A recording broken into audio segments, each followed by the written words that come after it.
तपस्या से, जप से, योग से, यज्ञ से, पाठ से, पूजा से श्री कृष्ण उतना प्रसन्न नहीं होते जितना अनन्यता से होते हैं। ये सब ध्यान रखो।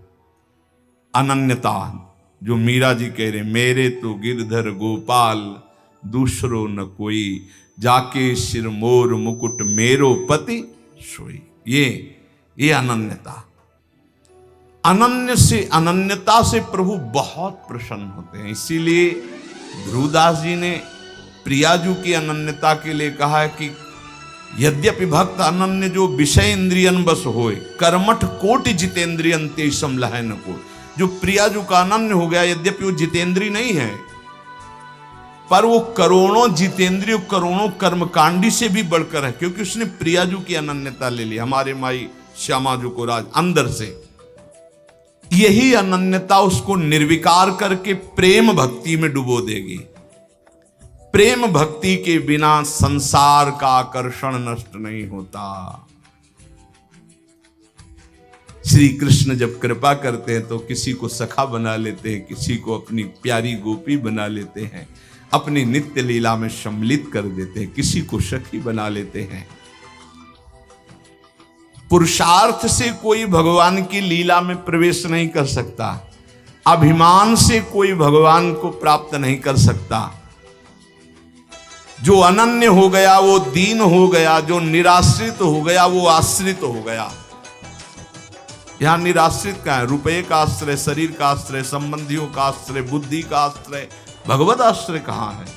भगवत आश्रय अंदर से हो जाए तो ये सब साधन है, साध्य भगवान है। जिसको अंदर से है कि मैं अपने पुरुषार्थ से भगवान को नहीं प्राप्त कर सकता, भगवान की कृपा से प्राप्त कर सकता, और रात दिन भजन करता है, पर पुरुषार्थ का अभिमान नहीं, वो भगवत प्राप्ति कर लेता है। बड़ा गूढ़ विषय है। एकमात्र भगवान के आश्रय में रहकर रात दिन भजन करता है, पर उसे अभिमान नहीं कि मैं भजन के द्वारा भगवान को प्राप्त कर लूंगा। उसको अंदर विश्वास है कि भगवान की कृपा से हमें भगवत प्राप्ति होगी, और खूब रात दिन भजन करता है, खूब लीला गायन, लीला चिंतन करता है। सनातन ने कहा, प्रभु ये तो समझ में आ गया कि भगवान की शरणागति से माया चक्र से मुक्त हुआ जा सकता है, भगवान की शरणागति में अनन्यता प्रधान है, ये समझ में आ गया। प्रभु ये अनन्यता कैसे होती है, प्रेम भक्ति का अंकुर कैसे उत्पन्न होता है? तो प्रभु ने कहा, सनातन ये अनन्यता प्राप्त करने का एकमात्र उपाय है भगवत प्रेमी महात्मा का आश्रय। जैसे परमहंस शिरोमणि जड़ भरत जी ने राजा रहुगण से कहा, जब रहुगण को उपदेश किया तो उन्होंने कहा ये भागवत धर्म, ये ब्रह्मबोध कैसे प्राप्त होगा, उपाय क्या है? तो कहा, रहुगणै तत्तपसा नयाति न चेद्यया निरूपणात् गृहाद्वा न छंदसा नैव जलाग्निसूर्यैर् विना महत्पाद रजोभिषेकम।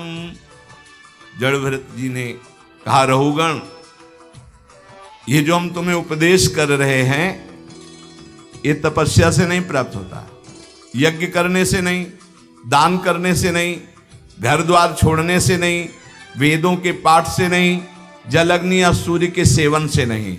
इसकी प्राप्ति का एकमात्र उपाय है भगवत प्राप्त, भगवत प्रेमी महात्मा की चरण रज का सेवन। चरण रज का सेवन होता है उनकी आज्ञा में रहना। एकमात्र ये उपाय है प्रभु के अनन्य होने का और प्रभु की प्रेम लक्षणा भक्ति का अंकुरण हृदय में होने का। बिना भगवत प्रेमी महात्मा के भगवत प्रेम प्रकट हो ही नहीं सकता। रेमन रसकन संग बिन रंच न उपजय प्रेम। अगर कोई भगवत प्रेमी महात्मा का आश्रय छोड़ दे तो जैसे कोई मगरमच्छ भरे हुए समुद्र में तैरना ना आता हो कूद पड़े, अगर तैरना भी आता है तो वो लील जाएंगे मगरमच्छ। ऐसे ही हे सनातन, नैषाम मतिस्तावदुरुक्रमांघ्रिम स्पृशत्यनर्थापगमो यदर्थः महीयसां पादरजोभिषेकं निष्किंचना नाम न वृणीत यावत। जैसे प्रहलाद जी ने हिरण्यकश्यप से कहा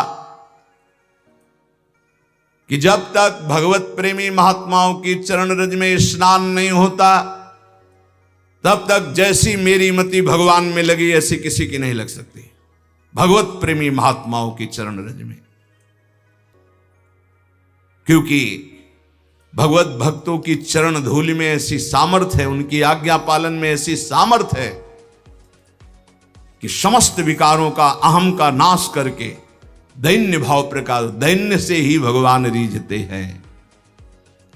जब तक तत्वदर्शी भगवत प्रेमी महात्माओं का संग नहीं, उनकी सेवा नहीं, उनका आज्ञा पालन नहीं, उनकी चरण रज नहीं, तब तक उसके हृदय में भगवत प्रेम या भगवत अनन्यता आ ही नहीं सकती।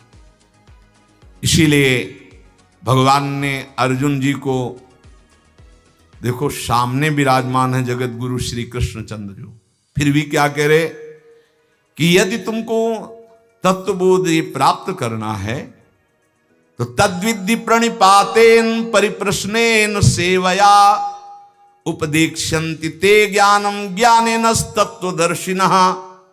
अर्जुन, तुम तत्वज्ञानी महात्माओं के पास जाओ, साष्टांग प्रणाम करो और कपट न रखते हुए दैन्य भाव से उनसे प्रश्न करो, विनीत भाव से, तब वो तुम्हें महात्मागण उनका उपदेश करेंगे। तद्विद्धि प्रणिपातेन प्रश्नेन सेवा, साष्टांग दंडवत दैन्य होकर प्रश्न और उसका मनन, जैसे उत्तर हुआ उसका मनन किया तो फिर भगवान इसका कैसे हो सकता है, ऐसे प्रश्न होता है। भाई देखो हम बता रहे कि ज्ञानी और अज्ञानी, महात्मा दुरात्मा, ये केवल शब्दों का एक श्री कृष्ण सारे जगत में छाए हुए है। ये तुम जान लो तो तुम ज्ञानी हो जाओगे, और जब तुम ज्ञानी हो जाओगे तो कोई अज्ञानी दिखेगा नहीं, और जब तक तुम अज्ञानी रहोगे तब तक कोई ज्ञानी दिखेगा ही नहीं। पापी को सब पापी नजर आते हैं, राम भक्त को सब राम नजर आते हैं, श्याम भक्त को सब श्याम नजर आते हैं, काम भक्त को सब कामी नजर आते हैं, ज्ञानी को सब ज्ञानी नजर आते हैं, अज्ञानी को सब अज्ञानी। दृष्टि जैसी वैसी सृष्टि, जाकी रही भावना जैसी, प्रभु मूर्ति देखी तिन तैसी। जो तत्वदर्शी महात्मा है उनके सामने जाकर प्रणिपातेन च प्रश्नया। एक बार महाराज विदेहराज जनक जी ने जब 9 योगेश्वरों से प्रश्न किया कर्म के विषय में, बोले यही प्रश्न हमने सनकादि से किया था, पर वो मौन रहे, उत्तर क्यों नहीं दिया? तो उनका इसलिए नहीं दिया कि आप उस समय अनाधिकारी थे। उस समय आप अनाधिकारी थे इसलिए वो मौन थे। मौन का मतलब अज्ञान नहीं है कि वो उत्तर देने की सामर्थ्य नहीं, आप अधिकारी नहीं इसलिए चुप है। तो हे सनातन, संतों के पास जाकर के दैन्य भाव से उन्हें सबसे बड़ा देवता मानते हुए कि साक्षात प्रभु, फिर उनके चरणों में बैठकर दैन्यता से प्रश्न करे, तब जो वो बोलते हैं उसका मनन करे, तो उसके हृदय में भगवान की अनन्यता आ जाएगी, प्रेम का मार्ग खुल जाएगा। बहुत बातों में क्या तुम्हें सार बात बताता हूं कि प्राणी मात्र का परम पुरुषार्थ है भगवत प्रेमी महात्मा के संग से श्री कृष्ण के नाम रूप लीला धाम में रंग जाना। परम आराध्य प्रभु वृंदावन चंद्र ये पुरुषार्थ को नहीं देखते हैं, ये अपने आश्रय और अनन्यता को देखते हैं। ये बड़ी तसल्ली वाली बात है। ये पुरुषार्थ नहीं देखते तुम कितने बड़े तपस्वी हो, कितने, ये मेरा है बस। अवगुण करे समुद्र सम प्रियाजू का स्वभाव, गणत ना अपनो जा, ये मेरा है। अनन्य भाव जो संसार के संबंधों से आंतरिक मुख मोड़कर पतित पावन प्रभु की आराधना करता है, वो इस संसार समुद्र से मुक्त हो जाता है। सर्व शास्त्रों को मथ करके ये तुम्हें सार बात बता रहे हैं। क्या? आराध्यो भगवान ब्रजेस्तनयस्तद्धाम वृंदावनम रम्या काचित उपासना ब्रजवधूर वर्गेण या कल्पिता। श्रीमद्भागवतम प्रमाणम अमलम प्रेमा पुमार्थो महान श्री चैतन्य महाप्रभुर मतमिदम तत्राग्रहो ना परा। महाप्रभु चैतन्य देव कहते हैं समस्त शास्त्रों का, समस्त संतों का सार मत हम तुम्हें बता रहे हैं। वृंदावन का आश्रय, वृंदावन बिहारी का आश्रय, निरंतर उनका नाम जप, ये भगवत प्रेमी महात्माओं के संग से होता है। महात्माओं का संग और भगवत आराधना ये निश्चित भगवत प्राप्ति करा देती है। सनातन जी ने महाप्रभु के चरणों में मस्तक रखा। महाप्रभु ने हाथ फिराते हुए कहा, कुछ समय तक हमारे पास रहो और इसके बाद जहां भक्ति मूर्तिमान होकर नृत्य करती वृंदावन चले जाओ और आजीवन वहां वास करो। भिक्षावृत्ति से ब्रजवासियों की टूक पाओ और वृंदावन। तो 2 महीने महाप्रभु के पास काशी में रहे। इसके बाद वृंदावन आकर के जो ब्रज में अद्भुत भजन किया रूप जी ने, सनातन जी ने, तो प्रसिद्ध है भक्तमाल में पावन चरित्र उनका। पूज्य श्री रघुनाथ दास जी गोस्वामी जी, ये इनकी बाल्यावस्था थी। कितना स्वच्छ हृदय होता है भगवत प्रेमी महात्मा का, बाल्यावस्था में भी। ये बाल्यावस्था में ही नाम प्रेमी थे। बाल्यावस्था बहुत बड़े घराने के थे श्री पूज्य रघुनाथ दास गोस्वामी जी। काम क्रोध लोभ तो इनको छू ही नहीं गया था। वैसे पहले देखा हमने गांव में कि 15-16 वर्ष तक तो बच्चे एकदम निर्विकार निर्मल। ये मोबाइल भगवान जब से पधारे हैं सबके कर कमल में, तब से बड़ी बुरी दशा होती चली जा रही नवीन बच्चों की। वो जो मन आवे सो देखते हैं, जो देखते हैं वही मनन करते हैं, वही आचरण में उतारते हैं। इसीलिए बहुत बुरी तरह जो हमारे जीवन की उन्नति की नींव है वो नष्ट होती चली जा रही नए बच्चों में। 12, 13, 14 वर्ष की अवस्था के बच्चों को सांसारिकता का संपूर्ण ज्ञान, ये है आज के बौद्धिक स्तर की भूमिका। जबकि उनको पढ़ाई में, उनको संयम में, उनको सदाचार में ढलना चाहिए तो उल्टी रीति में ढल रहे हैं। इसीलिए बहुत संकट में हमारी आगे पीढ़ी है। अगर संभली नहीं ना तो बहुत संकटपूर्ण। नए नए 18, 20 वर्ष के बच्चे ड्रग्स का इंजेक्शन लगा रहे हैं। सोचो उनकी क्या जीवन रह गया, अब उसके बिना जी नहीं सकते। और ना वो माता पिता से बताते हैं ना कोई, और वो इतनी बुरी स्थिति को प्राप्त है। अब उनको चाहिए, उसके लिए वो कुछ भी करने को तैयार है। पहले उनको दोस्तों ने फ्री चखाया, फिर धीरे धीरे वो व्यसनी बन गए। फिर आज समाज में बहुत ये व्यसन, व्यभिचार, छल कपट मानो एक तांडव कर रहा है और उसे सुख माना जाता है, उसे उन्नति मानी जाती है। पर निर्मलता उन्नति है, निष्कामता उन्नति है, ये लोग नहीं समझ पा रहे। श्री रघुनाथ दास गोस्वामी जी का हृदय बचपन से ही बहुत ही शांत स्वभाव का।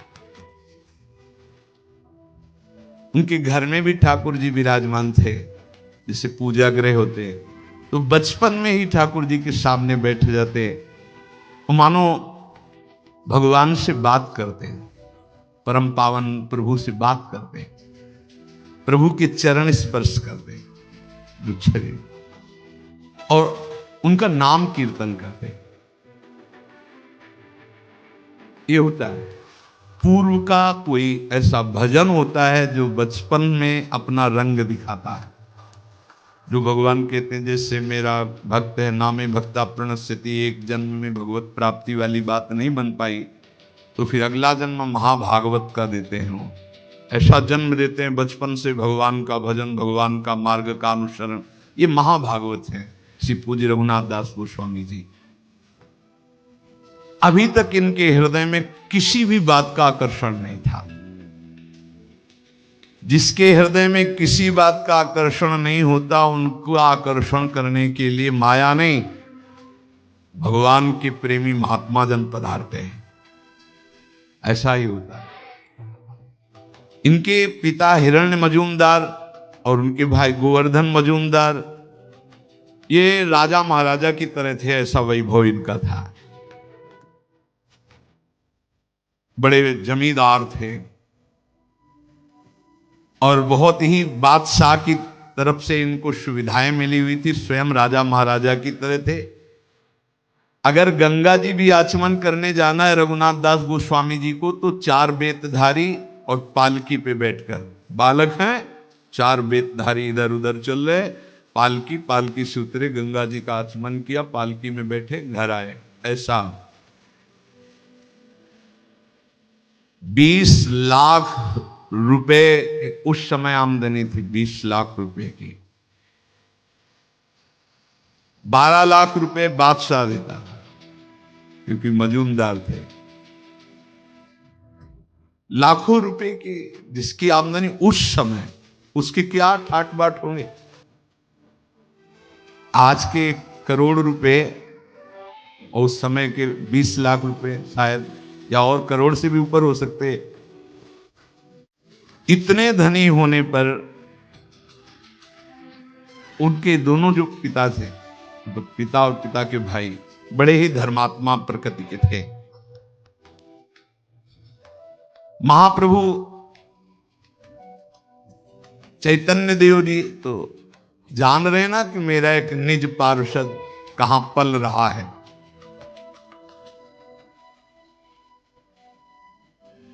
कभी कभी ठाकुर हरिदास जी जब उधर से जाते थे तो उनके यहां जाते थे, वो भक्तों का सम्मान करते थे। हरिदास जी की नाम निष्ठा देखकर रघुनाथ दास जी के नाम में प्रीति हुई थी, तो बचपन से ही कृष्ण कृष्ण कृष्ण। महात्मा रघुनाथ दास जी बाल्यावस्था में इतने तेजस्वी थे कि जो देखता वो लुभायमान हो जाता। लावण्य ऐसा, आकर्षण ऐसा, नाम जप का ऐसा, गंभीर स्वभाव, बहुत कम बोलना, ठीक किसी को उत्तर न देना, क्योंकि नाम जब छूट जाएगा अगर ठीक से ज्यादा बातचीत करेंगे। कम बात करना। बहुत अच्छे कृपा पात्र जन होते हैं जो ज्यादा बातचीत नहीं करते। राधे राधे, कहां जा रहे हो, क्या है, क्यों न राधे राधे भी बोलना, अंदर बोलना है राधे राधे, चुपचाप निकलो, ये संसार है। राधे राधे बोल रहे हैं, हाँ हम अंदर से बोल रहे हैं, तुम बोलो 2 बार, हम हर श्वास बोल रहे हैं राधे राधे, आगे बढ़ो। अगर कोई बड़ा पूज्य आता तो साष्टांग दंडवत करके चुपचाप एक तरफ बैठ जाते। बड़ी नम्रता, मानो स्वर्ण हो और उसमें भी सुगंध हो, ऐसे थे रघुनाथ दास जी। कोई ऐसा नहीं था जो इनको देखकर मोहित ना हो जाए, गले से लगाना ना चाहे बालक। अब तो कुलगुरु बलराम आचार्य को संस्कृत पढ़ाने के लिए रघुनाथ दास जी अपनी जो ग्रंथ पोथी उनको लेकर आचार्य के घर जाते और पोथी रख देते। हरे कृष्ण। नाम में इतनी प्रीति, पढ़ने में रुचि नहीं होती कि इन सब का सार है नाम, बस नाम नहीं। ये देखो बड़े महापुरुषों को होता है, आप अनुकरण ऐसा ना करना कि पढ़ाई के समय तो नाम ही हम जपेंगे और इस समय और अन्य समय उद्दंडता। ये हर समय भगवदानंद में डूबे वाले अवतारी महापुरुष हैं। सरल स्वभाव कोमल प्रकृति पर रघुनाथ दास जी के हृदय में हरिदास जी का बहुत बड़ा प्रभाव पड़ा। नाम प्रेमी जो ठाकुर हरिदास जी, जिनकी पीछे चर्चा सुनी, इसीलिए वो किसी समय भी नाम नहीं छोड़ते थे। बाल्यावस्था में कभी कभी वो गुरुदेव के पढ़ाने पर भी खड़े हो जाते और नाम कीर्तन करने लगते, भावावेश आ जाता। वो देखते रघुनाथ दास जी की नाम प्रियता, मन ही मन सोचते कि ये तो कोई अवतारी पुरुष है जो इतना नाम जपक है। जब उनकी अवस्था थोड़ी बड़ी हुई तो वैभव तो खूब था ही, पर उनका मन किसी भी वैभव भोग में नहीं लगता। उनका हृदय ये लगता कि भागो भागो यहां से। ये ऐसा ही होता है, ये पूर्व का होता है, ये विचारों का नहीं होता है कि उनके विचार आए फिर वैराग्य ले लिया, ऐसा नहीं होता। ये पूर्व की धरोहर होती भजन की, वो भगाती, ऐसा होता है। तो भागो भगवान की तरफ, भागो भगवान को प्राप्त करो। रघुनाथ दास जी के हृदय में जिधर देखते हो सब काटने को दौड़ता वैभव, भागो, कहां भाग के जाए, भागो, बस वो अंदर होता है, भागो, असरण शरण की शरण में भागो। मन ऐसा व्याकुल हुआ कि स्वच्छंद नाम जब करूं, भिक्षा मांग के पाऊं, भागूं, ऐसा अंदर से आया। ये सोने के चांदी के ठीकरों में जीना अब मुझे अच्छा नहीं लगता। प्राणों की बाजी लगाकर अब इस बार मुझे इस जेल से मुक्त होना है। ये जो धन वैभव की जेल है, उनका मन तड़पने लगा कि थोड़ा तो किसी महात्मा का संग मिल जाए, मेरा बल पक्का हो जाए।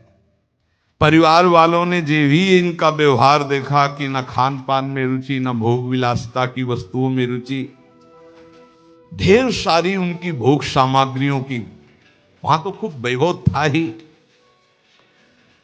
कोई चीज वो स्वीकार नहीं कर। क्या खाओगे, क्या पियोगे, क्या देखोगे, क्या चाहिए तुम्हें। ऐसी दशा में दोनों भाई चिंतित हो गए, पिता और ताऊ भी।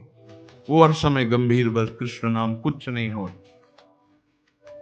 उस समय महाप्रभु सन्यास लेकर शांतिपुर में अद्वैताचार्य के घर आए हुए थे। रघुनाथ दास गोस्वामी जी ने चर्चा सुनी घर में, महाप्रभु चैतन्य देव आए हुए हैं अद्वैताचार्य जी के घर, 4-5 दिन रुकेंगे। ये भागे घर से, मुझे दर्शन करना है, महाप्रभु के दर्शन करने व्यवस्था की गई। बोले नहीं, पालकी में नहीं, पैदल भाग करके गए। महाप्रभु के सामने गए, बालक ही थे, लौट गए। महाप्रभु ने कहा, और रघुनाथ दास नाम था, तो रघु के दुलार से, और कहा बहुत समय से बिछुड़े थे, आज मिले। मतलब भगवत पार्षद है ये तो। संसार में चिरकाल से भटका हुआ जीव जब अपने स्वामी की शरण में पहुंचता है तो कैसा सुख मिलता है, ऐसा से रघुनाथ दास जी को सुख मिल रहा है। महाप्रभु ने गले लगाया रघुनाथ दास जी को। रघुनाथ दास जी ने कहा, प्रभु मुझे कुछ अच्छा नहीं, पता नहीं क्या हो गया, ऐसा लगता भागूं। कहा नहीं, बिल्कुल नहीं, घर में जाके रहो और घर में भजन करो। ये मरकट वैराग्य अच्छा नहीं होता। 4 दिन के लिए बैरागी बने, फिर लौट करके घर की बात याद आवे, घर की सुविधा याद आवे, ऐसा नहीं। बैरागी को घर से कोई भी वस्तु का प्रयोग नहीं करना चाहिए, ये सिद्धांत है वैराग्य का, ये सिद्धांत है। वो भगवत आश्रित ही जीना चाहिए। धाम है इसलिए थोड़ा सा गुरुजन छूट दे देते हैं, चलो वास करो किसी तरह के सीध, पर वो एकमात्र वैरागी का आश्रय भगवत प्रदत्त जीवन होना चाहिए। भगवत प्रदत्त वैरागी का मतलब ही होता है भगवत प्रदत्त जीवन। महाप्रभु ने कहा नहीं, ये मरकट वैराग्य अच्छा नहीं होता है। 4 दिन के लिए वैरागी बने, फिर घर का याद आवे, घर की वस्तु का सेवन, ऐसा है। महाप्रभु ने कहा, ये मरकट वैराग्य ठीक नहीं रहता, तुम जाके घर में रहो। रोते हुए वापस चले आए। जब महाप्रभु ने स्वीकार नहीं किया, पिता को बड़ी चिंता हुई। बहुत सुंदरी नवकिशोरी से इनका ब्याह करवाया कि यही एक फांस है जिसमें रोका जा सकता है बैरागी को। गोवर्धन दास धनी थे, राजा और प्रजा दोनों के प्रीति भाजन थे, बड़ी प्रतिष्ठा थी, उनकी बड़ी ही सुंदर कन्या थी, उससे विवाह करवाया। राजाओं के समान वैभव उन्होंने दहेज में दिया। रघुनाथ दास जी को ऐसी सुंदर पत्नी, ऐसा सब भोग विलास देखा भी नहीं। कैसा कृष्ण नाम का स्वाद है, जबरदस्ती ब्याह कराया गया, उनकी तो रुचि ही नहीं थी।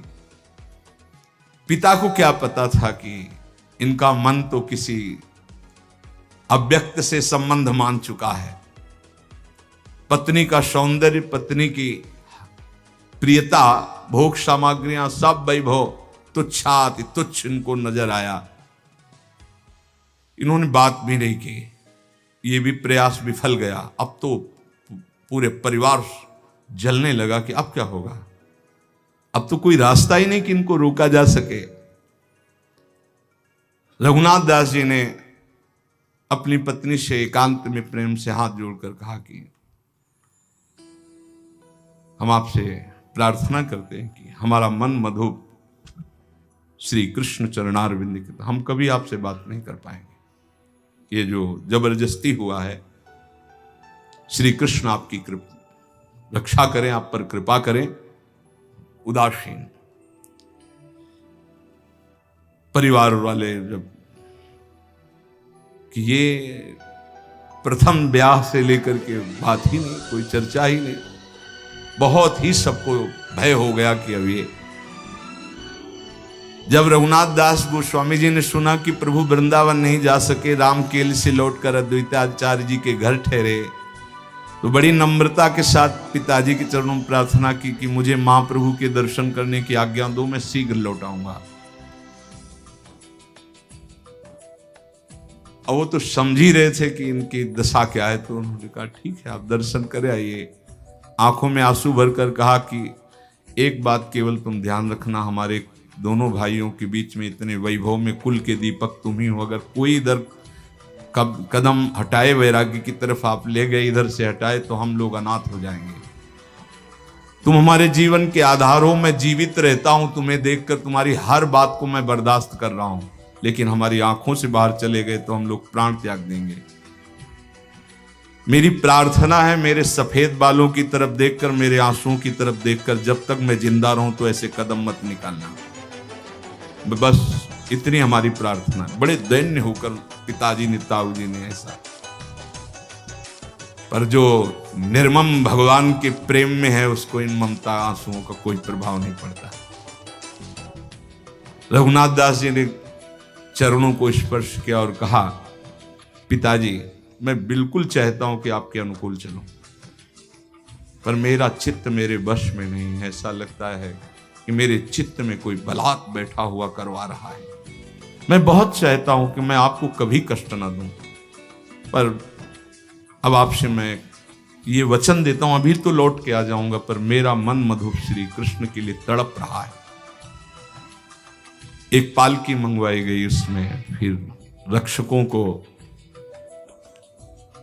राजकुमार की भांति उनको सजाकर सब भेंट की सामग्री महाप्रभु के लिए, जो ही घर से बाहर गली में ऐसे कूद पड़े, सब छोड़ दिया, नंगे पैर भागे वहां से। कौन प्रपंच पालकी, सब धूप में नंगे पैर, सुकोमल शरीर, और महाप्रभु के चरणों में जाके दूर से साष्टांग प्रणाम किया। महाप्रभु ने कहा, आ गया रघु, फिर छाती से लगाया और कर कमल से इनके घुंघराले बाल ऐसे सहलाते ही हृदय से लगाया।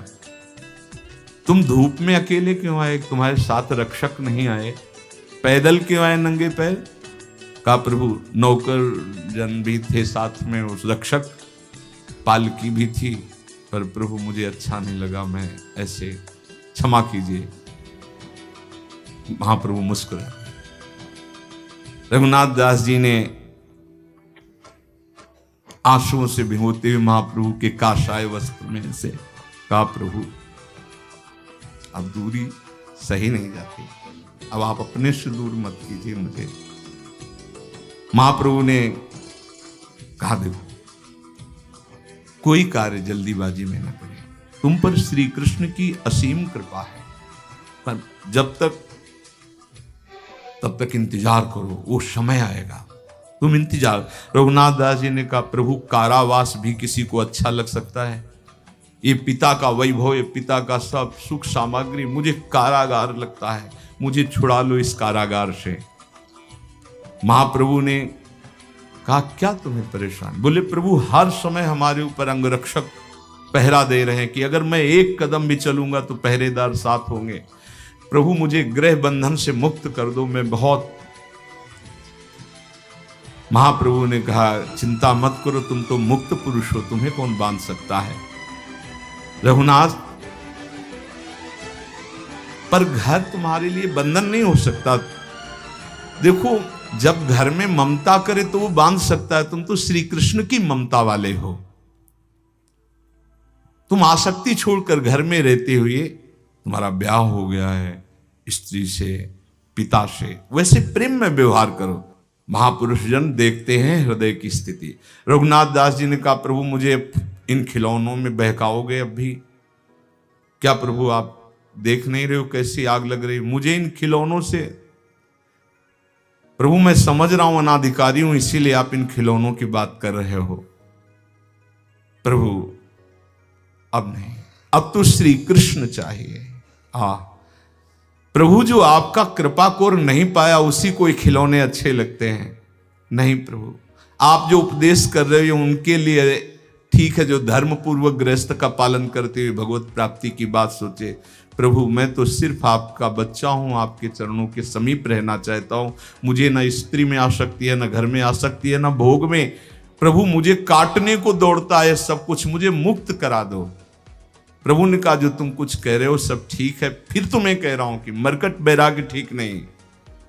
वो कभी फिसल नहीं सकते जिन्होंने कष्ट को गले लगाकर आगे बढ़ा है, और जिन्होंने संपत्ति को देख करके कि अमुक आश्रम के गुरुदेव संपत्तिवान, उनके शिष्य बनेंगे, हम उनके अधिकारी बन जाएंगे, जब विपत्ति आएगी कष्ट आएंगे तो फेल हो जाएंगे।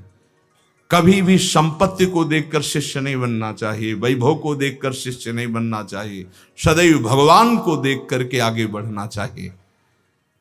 जो ये क्षणिक बैरागी होते, इन पर जब कसौटी कसती है माया तो ये लोग भाग पड़ते हैं, फिर इनको घर ही में देखा जाता है।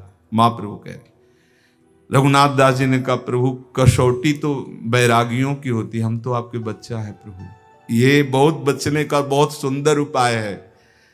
प्रभु क्या आपकी कृपा रूपी अमृत का पान करने वाले को कभी क्या विषय भी सता सकता है नाथ? क्या आपके चरणों का आश्रय लेने वाले को कभी राग फंसा सकता है? प्रभु ने धीरे से कहा ठीक बात है, तुम्हारी ठीक बात है, पर अभी मेरी आज्ञा है तुम जाओ, अभी घर जाओ। मैं यहां से लौटकर पुरी जाऊंगा, फिर समय आएगा तुम पुरी में मुझे मिल जाओगे। ये नहीं कहा कि आप आना, समय आएगा तो तुम पुरी में मुझे मिल जाओगे। रघुनाथ दास जी को लगा कि महाप्रभु का आदेश हो गया है। अभी महाप्रभु पुरी तक पहुंचे, 7 दिन 7 रात्रि महाप्रभु के पास ही रहे, अद्वैताचार्य जी के घर। महाप्रभु का उच्छिष्ट पाते, चरणों के नीचे शयन करते। वहीं श्रीमन माधवेंद्रपुरी की पुण्यतिथि समीप ही थी। अद्वैताचार्य की प्रार्थना करने पर शांतिपुर में महाप्रभु और टिके। कई दिन तक आनंद मिलता रहा रघुनाथ दास गोस्वामी को महाप्रभु की उच्छिष्टामृत का। महाप्रभु फिर वहां से जब चले तो रघुनाथ दास गोस्वामी जी रोते हुए घर आए। मजूमदार जी ने समझ लिया कि अब ये हमारे हाथ से गए, अब ये हमारे वश में नहीं। कड़ा पहरा लगा दिया कि अब तो प्यार की जरूरत नहीं, शासन की जरूरत है। 1 मिनट के लिए भी दसियों छड़ीदार साथ, शयन, लघुशंका, शौच, कहीं भी बाहर, स्कूल जाना बंद, विद्यालय संस्कृत के जाना बंद, पालकी में बैठाल करके आचार्य को घर बुलाते, पैसा था यहीं पढ़ो, पूरी व्यवस्था। रघुनाथ दास जी जब इतने बंधन में कुछ दिन रह रहे थे तो किसी वैष्णव के मुख से सुना कि महाप्रभु वृंदावन से होकर जगन्नाथपुरी में आ गए। बस उनके हृदय में वो छा गया।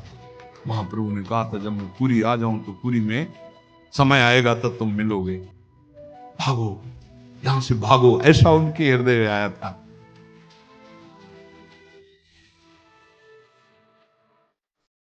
जो आचार्य पढ़ाने आते थे उनके मन में आया कि निकलने का एक ही उपाय है कि इन्हीं के संग पीछे निकला जाए।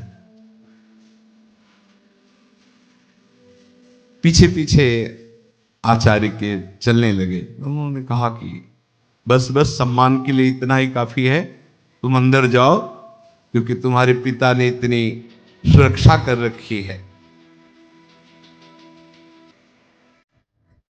मन में कि बंदी की तरह अब मुझे जीवन नहीं जीना है, क्षण भर के लिए भी जीवन नहीं जीना। हा गौर हा प्राण वल्लभ, अंदर से एकदम फिर अपने को संभाला और कहा, गुरुदेव अंदर तो सब व्यवस्था है, पीछे सब खड़े हैं, थोड़ी देर खुली हवा में आपके साथ चल सकते हैं? आपकी आज्ञा जहां होगी थोड़ी देर के बाद में वो।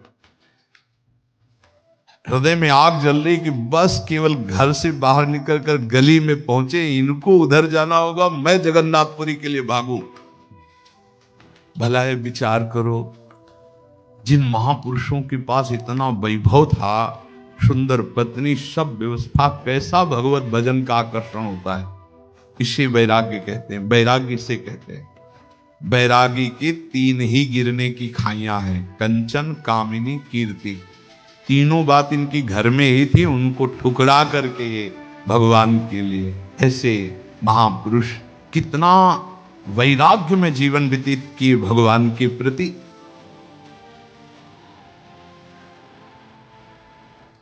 रघुनाथ जी जैसे कोई बावरा हो गया हो,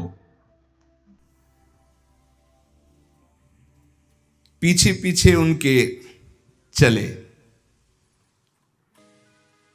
उन्होंने कहा, जाओ वापस, अब तो जाओ ना।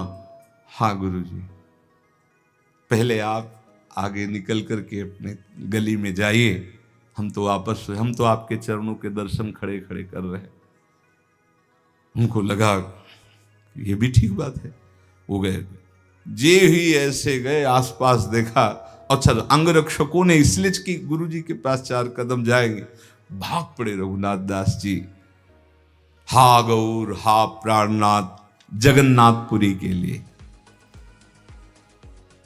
जिसको भगवान में अनुराग हो जाता है, उसको कोई संकट, कोई विपत्ति, नई अवस्था, नंगे पैर, ना कुछ खाना ना पीना, ना कोई साथी, और जगन्नाथपुरी नजदीक थोड़ी है। कई दिन रात भागते ही रहे, क्योंकि पता था कि राज कर्मचारी पकड़ लेंगे। देखो,